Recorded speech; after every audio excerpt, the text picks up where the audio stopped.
Bonjour à tous, bienvenue au N3S Podcast, Nutrition, Sport, Santé, Sommeil. Je suis votre hôte Vincent Mandeville, co-auteur de PaléoQC.com, Paléo Québec, et je suis avec mon collègue Guillaume Lacerte, lui aussi auteur à PaléoQC.com.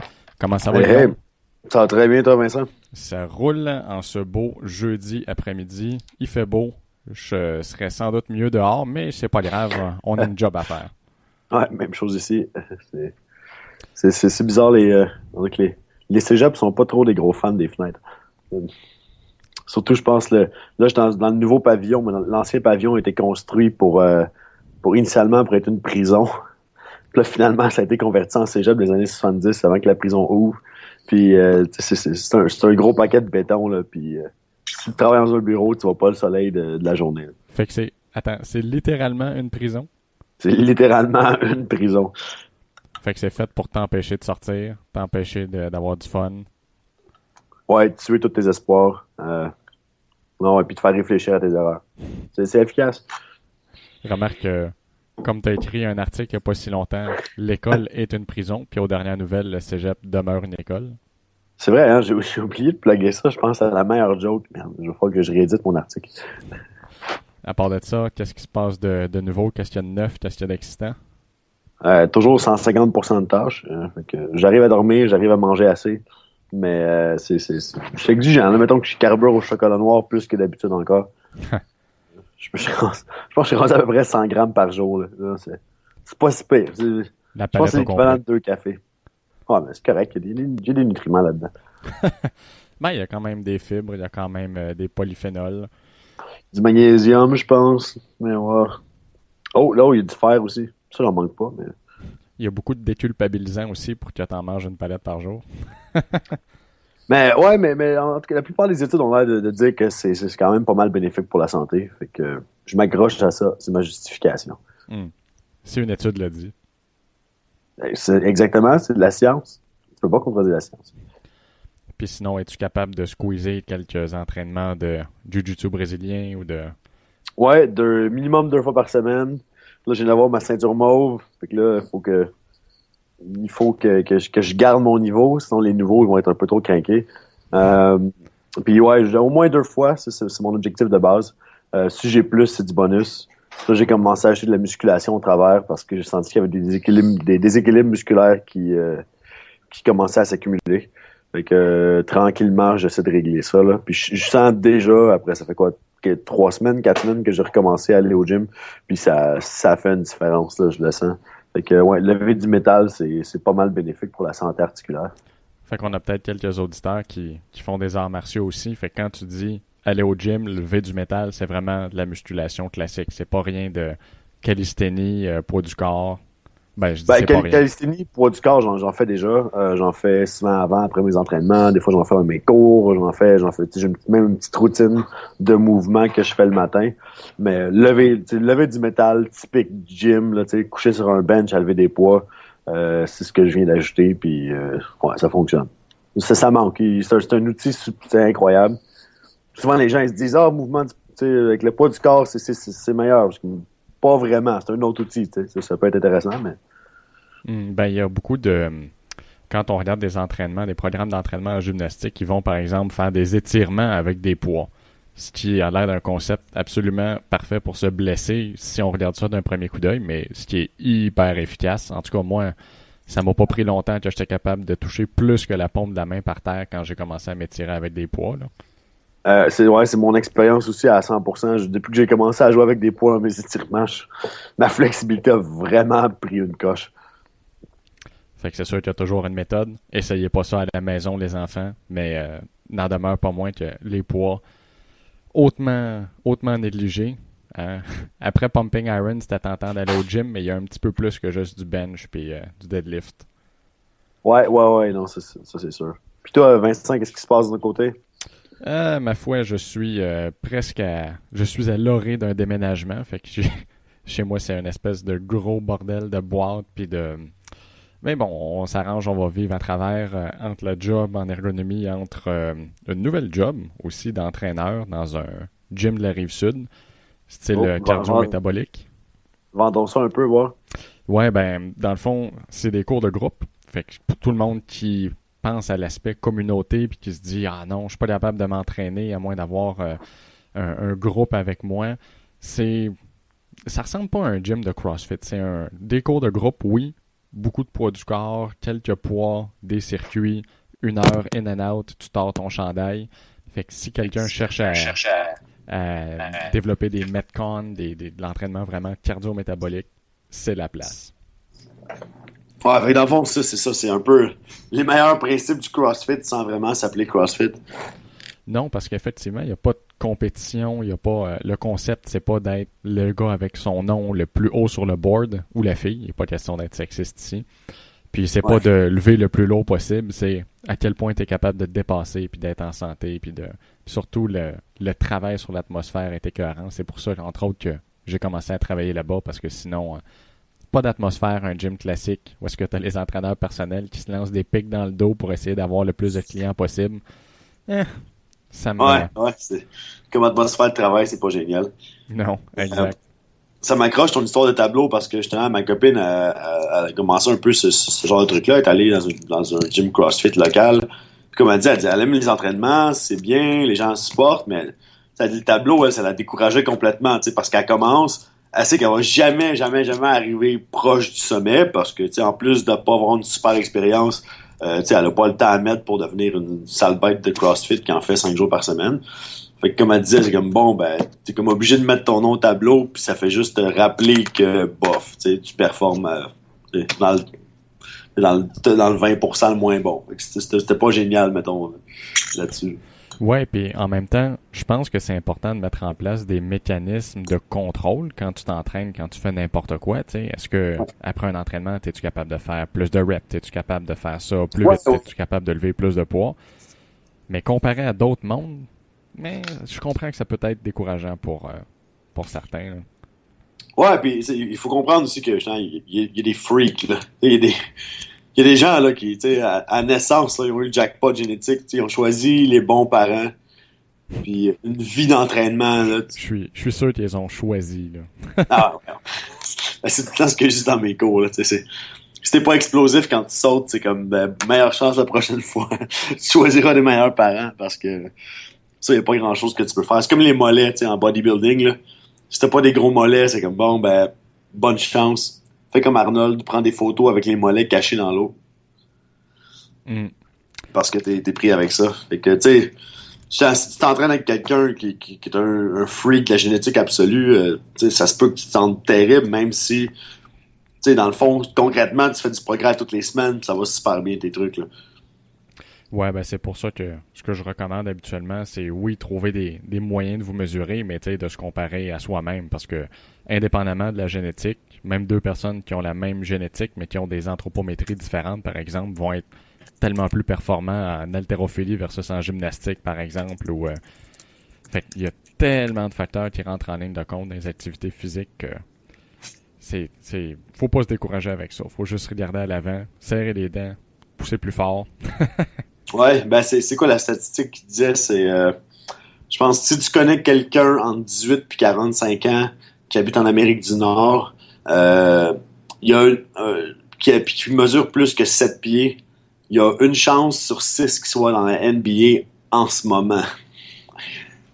Fait que, tu sais, fait que, tu sais, genre, c'est le fun d'avoir un rêve d'être un joueur pro au basket, mais comme, bonne chance si tu mesures 5 pieds 4, tu sais, comme homme, là, mettons, là. Tu sais, Mhm. ça arrivera pas, là. Il faut que tu acceptes que, bon, ben, tes forces sont probablement ailleurs. Comme tu dis, en haltérophilie, en d'autres choses, en lutte, en judo, mais basket, c'est pas ton sport, là. Oui, puis tout en sachant que est-ce que n'importe qui peut vouloir gagner sa vie comme haltérophile ou comme gymnaste ou comme joueur de basket? Tu sais, il y a tellement d'autres avenues qui s'offrent à nous, puis les gens qui font ça pour le plaisir, justement, ils vont plus chercher à s'amuser, à être en forme, à retirer les bénéfices, mais pas à se détruire la vie non plus en étant des experts de cette activité-là. Ouais, ouais, tu peux quand même t'amuser, justement, en jouant au basket sans être un freak qui dunk tout le temps. Euh, Est-ce que, puis quel genre de clientèle est-ce que tu travailles en ce moment? C'est quoi tes groupes sont composés? Est-ce que tu as un paquet d'athlètes ou tu as vraiment monsieur, madame, tout le monde? Ah, c'est vraiment des monsieur, madame, tout le monde. Ça part de la personne, je veux pas dire âgée parce que je cherche pas à dénigrer personne ou à dire que c'est juste des gens comme ça, mais il y en a des hommes, des femmes dans la soixantaine, tout comme il y a des gens de 18 ans qui sont pas trop actifs, tout comme il y a des athlètes qui étaient des abonnés de CrossFit puis qui viennent voir puis qui aiment l'atmosphère, qui aiment le type d'entraînement.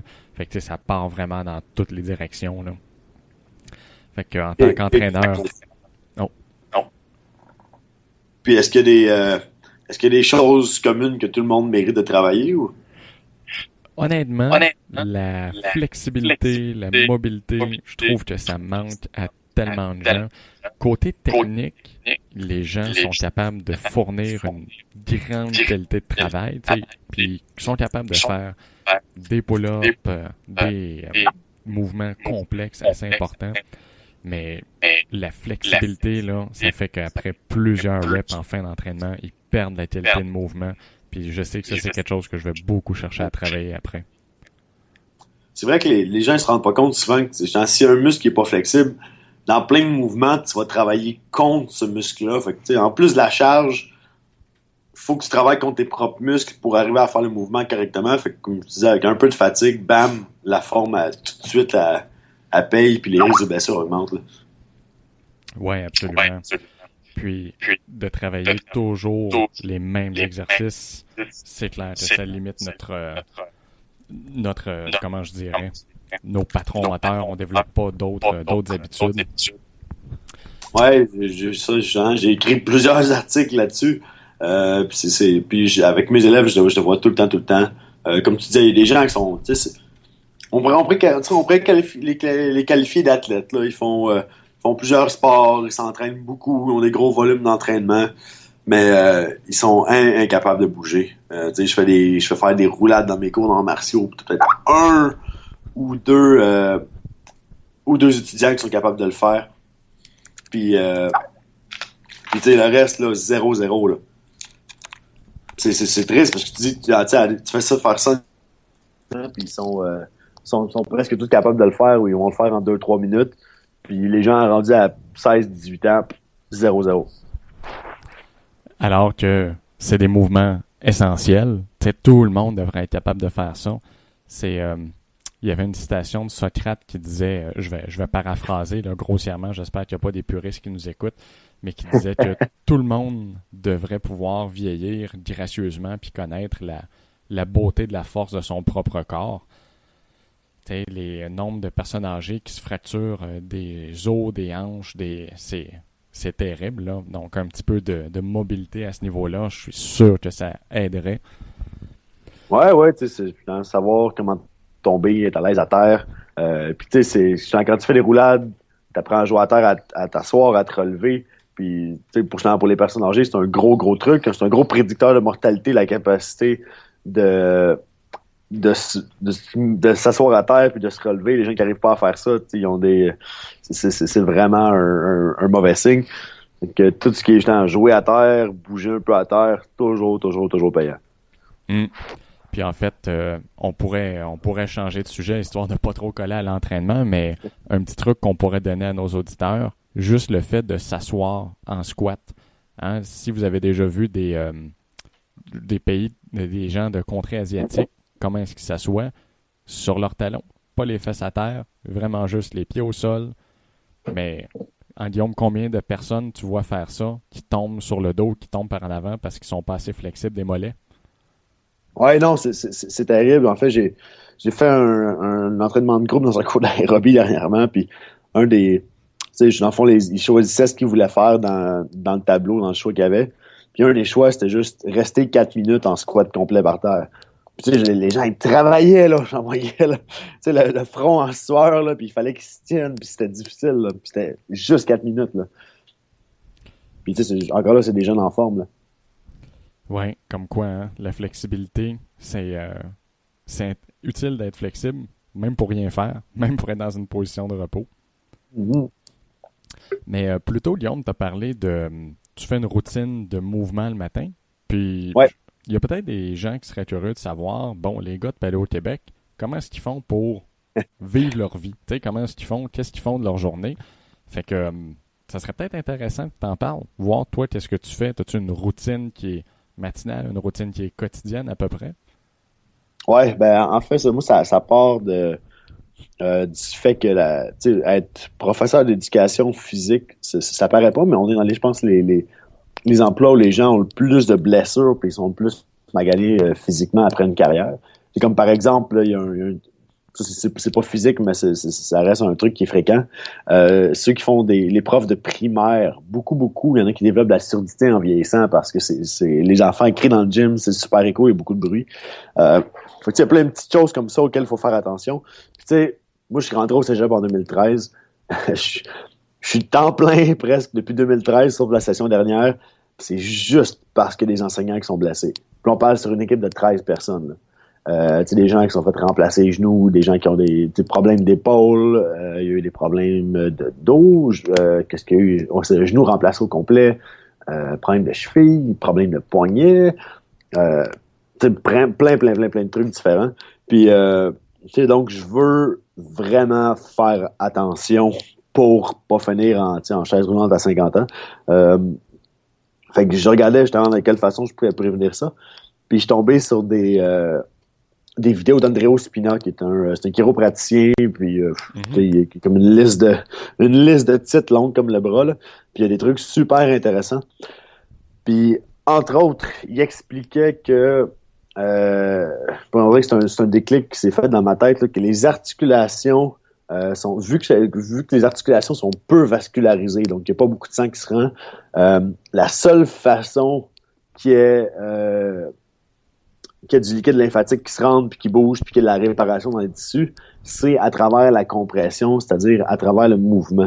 Mm-hmm. Donc, si tu veux que tes articulations se réparent, puis restent en santé, il faut absolument que tu les bouges. Si tu bouges pas une articulation, c'est sûr, à long terme, qu'elle va commencer à moins bien aller, à se désagréger, dans le fond.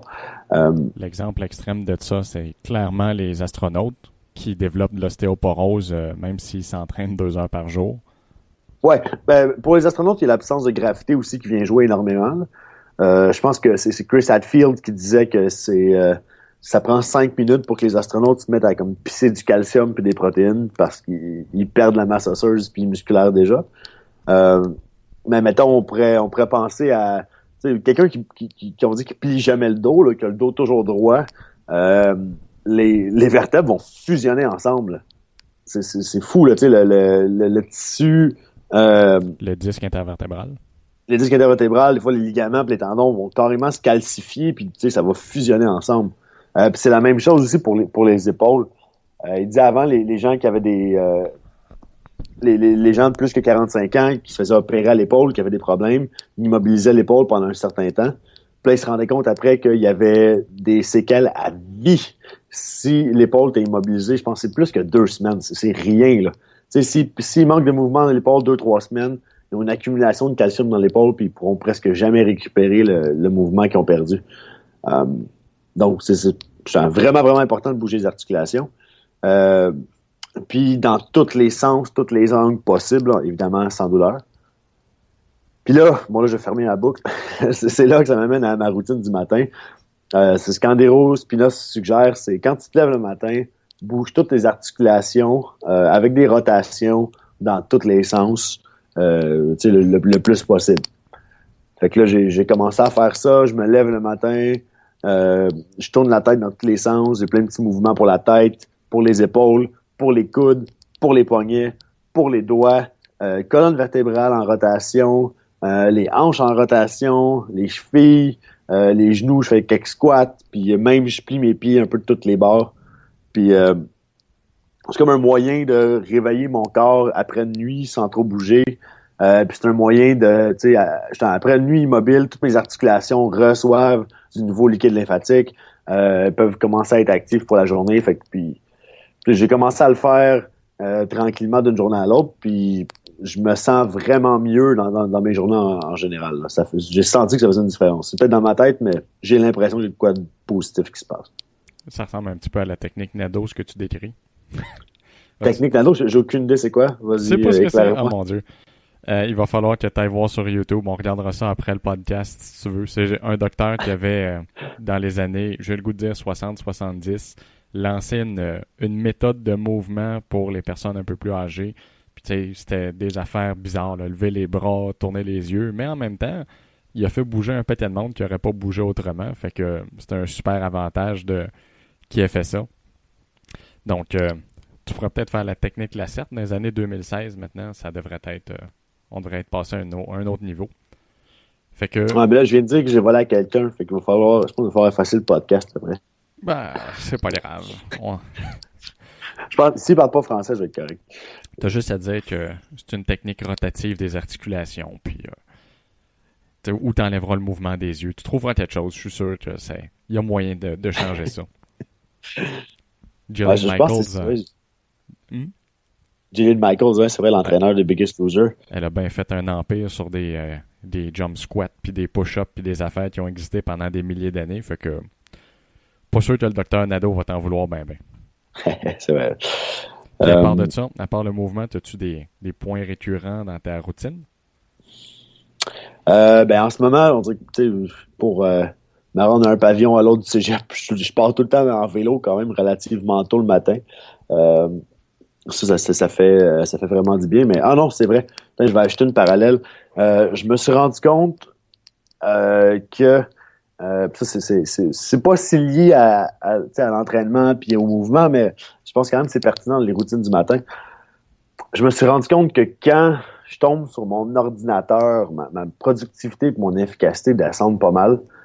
Puis souvent, tu sais, je vais me mettre à lire mes courriels, je vais me mettre à lire des trucs, puis je vais avoir des problèmes qui vont commencer qui vont commencer un peu à me dépasser. Là. Tu sais, il y a plein de choses qu'il faut que je règle tout d'un coup, puis je suis beaucoup moins zen, puis j'ai moins de concentration. Fait que là, ce que j'ai commencé à faire le matin, c'est je me dis, OK, tout ce que j'ai à faire, je le fais en priorité. Puis je m'assois juste à mon ordi quand je déjeune, puis quand j'ai un peu de temps pour aller regarder des trucs. Donc, tu sais, je vais aux toilettes, je prends ma douche, je prépare mon lunch, je prépare la bouffe, je prépare mon sac pour partir, je fais tout pour être prêt, je fais mon mouvement un peu. Puis là, quand je sens que je pourrais prendre mon sac puis partir, puis que c'est le temps de manger, là, je m'assois, là, j'ouvre mon ordi, puis je suis correct. Ça l'a aidé aussi. Ça fait que je perds un 15-20 minutes de moins à procrastiner le matin. C'est du temps où je peux dormir plus. Fait que ça commence vraiment à payer, ça aussi. Good. Ouais, les petits moments comme ça qui se perdent dû à un manque de préparation, un manque d'organisation. Si on pouvait récupérer ça tout au bout d'une année, je pense qu'on arriverait à plusieurs semaines dans notre année tellement c'est incroyable comment on est capable de partir à gauche, à droite, puis juste perdre notre temps quand on fait pas attention. Ouais, puis c'est surtout que c'est à quel point c'est facile avec un ordinateur, justement, d'être comme bon, ben, je viens d'échapper 20 minutes sur YouTube ou sur Wikipédia ou sur Facebook ou sur mes emails. Puis c'est dur après de récupérer ton attention. C'est ça que je trouve le plus dur, en fait, c'est pas d'aller sur l'ordi, c'est super facile, tu y vas, puis il y a plein de choses à faire, c'est infini. Puis c'est après revenir, puis dire, OK, je vais faire de quoi de productif maintenant, c'est là que c'est vraiment dur. Oui, effectivement. C'est comme si, une fois que tu ouvres la porte, ça y est, les ennemis peuvent rentrer. Ouais, c'est ça. Fait que là dans la journée, j'ouvre la porte le plus tard possible. Où je me suis rendu compte aussi que si je change d'environnement, c'est moins grave. Donc, on va dire, si j'embarque sur mon ordi le matin pendant que je mange, mais que je pars en vélo après, le fait que je parte, mettons, on va dire, de ma chambre, puis que je sois rendu en vélo, là, ça casse, tu sais, ça recommence tout à zéro. Fait que là, je suis correct. Quand j'arrive au cégep, après mon bout de vélo, là, je suis concentré à nouveau, tout va bien. Mais si je tombe sur l'ordinateur encore, il faut que je trouve quelque chose pour casser ça, sinon je vais rester dessus, tu sais, c'est trop facile de l'échapper. Puis, mettons, pour quelqu'un comme ma copine, elle, tu sais, elle travaille sur son ordinateur à la maison. Elle aussi, elle s'est rendue compte de ça dernièrement, c'est que si elle commence sa journée en allant directement sur Facebook, c'est fini après, parce qu'il faut qu'elle récupère son attention, mais sur un ordinateur, sur le même ordinateur sur lequel, tu sais, sur le même ordinateur qui la déconcentre. Puis là, après ça, le combat mental pour revenir est vraiment, c'est vraiment dur. Ouais, c'est pas pour rien qu'il y a des logiciels qui bloquent certains sites, si tu veux. Bloquer Facebook, bloquer Twitter, bloquer tout ce qui contribue à perdre ton temps. Il n'y a pas de meilleure façon de le dire. En fait, il y en a même qui vont mesurer le temps que tu passes sur certains sites. puis qui va te sortir à la fin, qui vont te sortir à la fin de la journée, combien de temps t'as passé sur des choses qui sont pas productives ou qui sont juste dans le vide, là, qui sont qui sont du temps perdu. Puis justement, les gens sont toujours choqués de voir quoi, je passe 2 heures par jour cumulées à gosser sur Facebook pour absolument rien. Fait que c'est toujours un choc.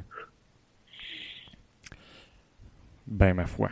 Le pire, c'est que nous autres, on est sur Facebook. On a comme pas le choix avec Paléo Québec. Ouais. Puis c'est en même temps quelque chose que je pense que si j'avais pas Paléo Québec, je me rends compte probablement que je serais pas sur Facebook. Je vois pas tant l'utilité, communiquer avec mes amis, oui, mais est-ce que j'ai vraiment besoin de savoir ce que quelqu'un de mon école secondaire a mangé ce matin? Ah, mais ça, il faut que tu suives, il faut que tu utilises la fonction unfollow où tu arrêtes de suivre quelqu'un plus judicieusement. Là. Moi, je sais que si je vois pas des études scientifiques ou si je vois pas des choses vraiment drôles, en général, j'arrête de suivre les gens. Assez que genre je suis la liste de gens que je suis est quand même petite, fait que là, Facebook, on dirait qu'il commence à essayer de m'ajouter les choses un peu au hasard parce qu'il y a l'impression que je manque de nouvelles dans mon truc. Mais c'est toujours des choses scientifiques, fait que c'est intéressant. Mais les sentiments des gens, Guillaume, as-tu pensé aux sentiments des gens? Effectivement, puis leur 6e enfant, puis comment ils sont fiers. Ouais, ça c'est. Ça prend le bord assez vite, honnêtement. Je laisse souvent une chance. Les nouveaux amis, là, ils ont peut-être 1 ou 2 posts, là, puis après ça, ils perdent leur chance assez vite. Right. Y a-t-il autre chose que tu fais régulièrement que tu sens qui te procure du bien-être, du succès? Ouais. Ça va dans un article futur dans pas longtemps, mais ça, je ramasse dans mes rides de vélo le matin, le soir et l'après-midi, je ramasse des canettes ou des bouteilles par terre, des bouteilles de plastique. Il y en a plein partout. C'est comme mon petit effort quotidien pour améliorer la planète. Est-ce que ça règle le problème? En partie, mais je me dis que c'est quelque chose que tout le monde devrait faire, donc aussi bien que je le fasse moi-même. Puis on dirait que ça ajoute un petit peu de bien-être dans ma journée. Là. Ça fait un petit sentiment d'accomplissement c'est toujours un plus. Là. Des fois, tu as l'impression que ma journée ne servait à rien. Mais bon, j'ai ramassé 30 bouteilles puis canettes pendant ma route de vélo. Fait que, c'est un petit plus des fois. Un petit peu de karma dans ton sac. Ouais, j'accumule du bon karma. Puis toi, as-tu une routine de matin un peu spéciale? Ou? Non, je dois avouer que il y a des affaires, en fait, que j'essaie de faire régulièrement. C'est-à-dire que me coucher à une heure raisonnable, idéalement pas passer 10 heures, parce que j'ai un emploi qui est assez variable, mais qui des fois me demande de me lever le matin à des heures assez tôt, donc toujours avoir un 8 heures de sommeil. Si j'ai en bas de 7, je deviens absolument dysfonctionnel, puis si je fais des affaires qui me demandent de la réflexion ou qui sont pas parfaitement intégrées, ça va mal. Là, très clairement, ma performance est inhibée. Fait qu'au moins un 8 heures de sommeil. Je te dirais que je m'entraîne 6 fois par semaine. Oh, quand même. Ben, tu sais, des choses à gauche, à droite, 1 ou 2 Metcon par semaine, entraînement cardio-métabolique dont je parlais plus tôt. Avec ma copine, de la musculation ou du cardio, des choses comme ça. Puis des entraînements en mobilité où juste chercher à bouger, juste se suspendre après des structures de parc ou des affaires comme ça. Ça, en glisser un petit peu quand je peux. Parce que la flexibilité, tout le monde sait, la flexibilité, ça se gagne vite, mais ça se perd vite. Oui, mais non seulement ça, ça fait tellement du bien que ça donne pas le goût de la perdre. Donc, c'est vrai. J'essaie de toujours trouver des petits moments pour l'entretenir. Puis je trouve que ça améliore ma qualité de vie, ça améliore ma performance. C'est un petit peu comme le secret le moins bien gardé de l'activité physique, on pourrait dire. Tu sais, c'est un peu comme la diète paléo. C'est pas compliqué, mais ça procure tellement de bien-être. Ben, la flexibilité, c'est pas super compliqué, puis ça procure vraiment beaucoup de bien-être. Fait que ça, au moins 2 affaires que je fais régulièrement. Toujours du bon café le matin. Ça, je sais que t'es pas un gros fan, mais... Ah, ben, moi, ça me rend anxieux, mais comme je dis tout le temps, c'est si ma blonde n'a pas de café, moi, j'ai une mauvaise journée. Fait que j'ai rien contre ça. C'est toujours positif. Ouais, c'est pas une affaire tant de stimulants. Je suis capable de dealer avec le fait de ne pas avoir de stimulants dans mon corps, mais juste le goût d'avoir un petit quelque chose de chaud le matin, même si des fois je déjeune pas parce que je travaille super tôt, ben d'avoir un petit quelque chose de chaud à boire, ça fait vraiment du bien. Ouais, je pense qu'il y a ça. Il y a clairement un réconfort psychologique là-dedans. Ah oui, hey, il y a quelque chose aussi que je me suis procuré récemment, que je suis super content. Roulement de tambour. Ah non, on n'a pas assez d'argent, on n'a pas de technicien pour un roulement de tambour.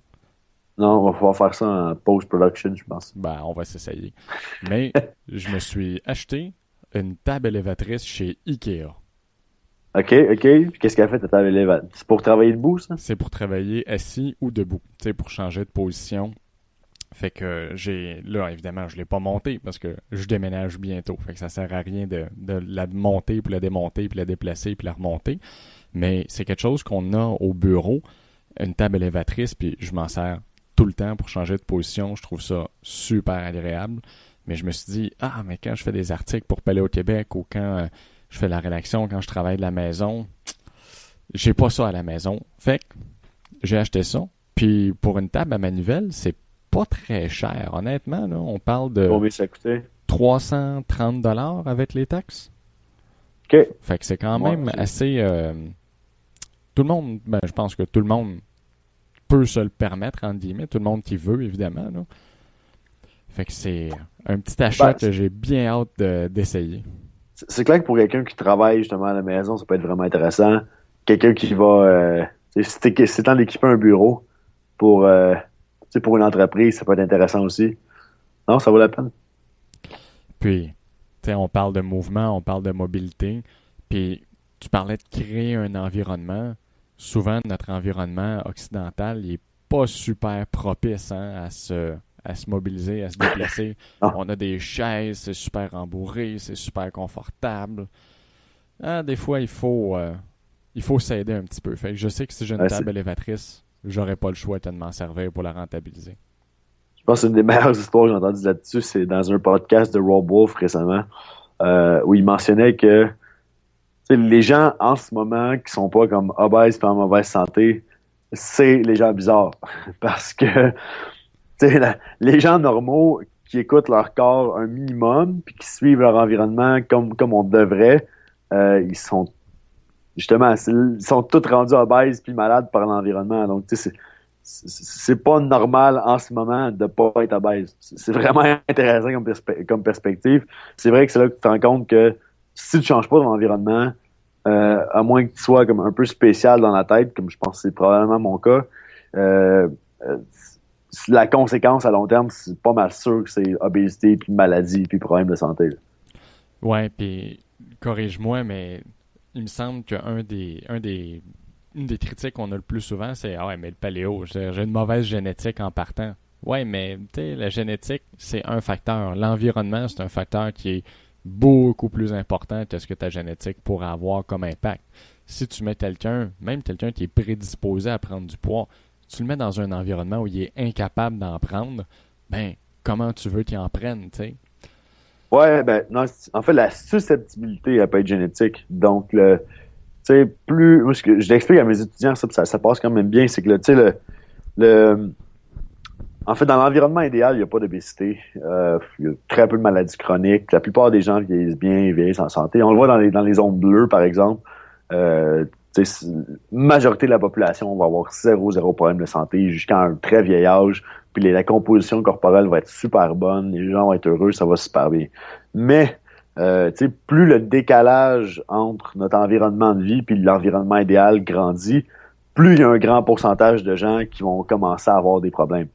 Il y a des gens qui, eux autres, sont dans le 10% qui prennent du poids super facilement, ben eux, ils vont se retrouver obèses assez vite. C'est des gens qui étaient déjà obèses dans les années 70 quand ils commençaient à avoir un petit peu de bouffe transformée. Puis là, à mesure que la situation devient pire, ben là, tu as un plus gros pourcentage de gens qui se font toucher. Tu sais, il y a peut-être un 5% ou 10% de gens qui n'auront jamais de problème. C'est des vélociraptors, là, eux autres, c'est Wolverine.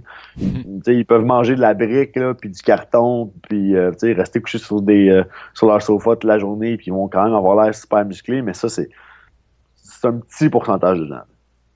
Comme on disait plus tôt, hein, il il y a des brutes génétiques. Ouais, Puis, ouais. c'est sûr qu'il y en a qui payent le prix, mais il y a toujours moyen. Ça me décourage des gens qui blâment leur génétique puis qui prennent pas action. Ouais, ouais. Non, c'est ça. Je change ton environnement, puis je serais surpris que t'aies pas un bon paquet d'effets positifs qui se passent, là. Alors, vous l'avez entendu à la maison, changez votre environnement. C'est sûr que quand on parle de manger paléo, on dit souvent ah ben essayez de vous débarrasser des objets, des aliments pas paléo dans votre garde-manger, mais ça veut aussi dire des choses comme travailler plus debout, puis pas obligé de s'acheter une table élévatrice comme moi, mais peut-être travailler avec votre ordinateur portable sur le comptoir, plus marcher jusqu'au dépanneur, jusqu'à l'épicerie. Avoir un vélo, je pense que en fin de semaine, c'est la vente des vélos de la ville de Sherbrooke. C'est le temps d'en acheter un pas cher. C'est les modèles de la saison dernière aussi qui peuvent s'acheter. Question d'avoir des bars à chin-up dans la maison, ça va aider. Un petit module d'entraînement dehors des fois. Laisser traîner, souvent je laisse traîner des poids, j'ai des balles de jonglerie, j'ai les poignées, là, les Captains of Crush, là, les espèces de poignées qu'il faut que tu écrases pour travailler ta force de préhension. Ça traîne partout. À chaque fois qu'il y a un party, les gens se mettent à jouer là-dessus. Non, il y a plein de petites choses à faire. Oui, effectivement. Il y a beaucoup de choses. C'est pas on se l'est pas imposé, c'est des choix. C'est difficile de faire le premier choix, mais comme tu dis, une fois que tout ça traîne, une fois que c'est intégré à notre mode de vie, c'est tellement simple de l'ajouter, de l'intégrer. Ben, c'est que la quantité d'efforts que tu as à faire pour rester en santé diminue avec chaque changement que tu fais dans ton environnement, là. Parce que moi, je me rends compte en ce moment que bien manger, faire du sport, ça me demande zéro effort, en fait. J'ai surtout besoin de me contrôler pour pas trop faire l'activité physique. Fait que, puis même en dehors, c'est sûr que mon emploi aide, mais même en maîtrise, j'étais super, super actif. Puis mon emploi, c'était surtout de rester assis puis d'écrire à l'ordinateur, là. Fait que ça paye énormément à long terme comme petit changement. Puis ça me rappelle quelque chose de Rob Wolf qui avait mentionné, je pense que c'était le podcast avec Christopher Summers quand il disait atteindre un certain niveau de compétence physique ou de talent ou de composition corporelle, c'est difficile, mais maintenir, c'est un niveau d'effort qui est tellement moindre par rapport à atteindre. C'est vrai, ça c'est très important. Fait que c'est sûr que atteindre un objectif, ça demande beaucoup, beaucoup, beaucoup d'efforts, mais une fois qu'on est satisfait avec ce qu'on a, la quantité de travail qu'on a à faire, c'est tellement minime. En fait, je pense qu'il y avait même une étude qui disait que chez des athlètes, même des athlètes assez entraînés de soccer, ça prenait quelque chose comme 2 semaines avant qu'ils commencent à perdre de la condition physique. 2 semaines d'inactivité. Ouais. Ça fait mal. C'est énorme, là. Comme quoi... On a des monsieur muscles hein, qui disent « Non, il faut que je retourne au gym, il faut que j'aie des gains. » Ouais, non. Non. Tu vas plus avoir de gains à te reposer qu'à te défoncer comme un malade. Ouais, rendu là, ouais, ça c'est clair. Bon, ben, Guillaume, écoute, je pense qu'on a eu une bonne discussion. Ça donne quelques petites affaires pour que nos auditeurs se mettent ça sous la dent. Est-ce que tu avais d'autres messages, d'autres choses à annoncer? Non, à part que justement, on parlait beaucoup d'habitudes de vie et d'entraînement. Puis dans pas longtemps, je devrais avoir un article là-dessus. Justement, j'ai fait une compilation pendant une semaine de ce que je mange, mon entraînement quotidien, puis mes heures de réveil et coucher. Fait que ça peut donner aussi une meilleure idée aux gens de à quoi ça ressemble, là. Ça devrait être encore plus précis que si on avait dans le podcast. Génial. De toute façon, même si les auditeurs, vous avez des questions pour nous, on est toujours disponible. Vous avez notre page Facebook. Donc, sur Facebook, cherchez Paléo Québec. On est sur Twitter, @PaléoQC. Puis évidemment, il y a notre site paléoqc.com. Donc, vraiment, vous avez toutes sortes de moyens pour nous rejoindre. Alors, si vous avez questions, commentaires, n'hésitez pas. On est vraiment là pour ça. Fait que, Guillaume, ce fut un plaisir. Pareillement, Vincent. À la prochaine. Yes, avec peut-être un petit invité pour la prochaine fois. Alors, si vous avez des suggestions d'invités, n'hésitez pas à nous les faire parvenir. On est vraiment curieux d'entendre, voir qui vous fait vibrer et de communiquer avec eux, révéler leurs secrets, tout ça pour que vous ayez un meilleur niveau de santé, une meilleure qualité de vie. Fait que Guillaume, à la prochaine, mon cher. À plus. Salut, le groupe.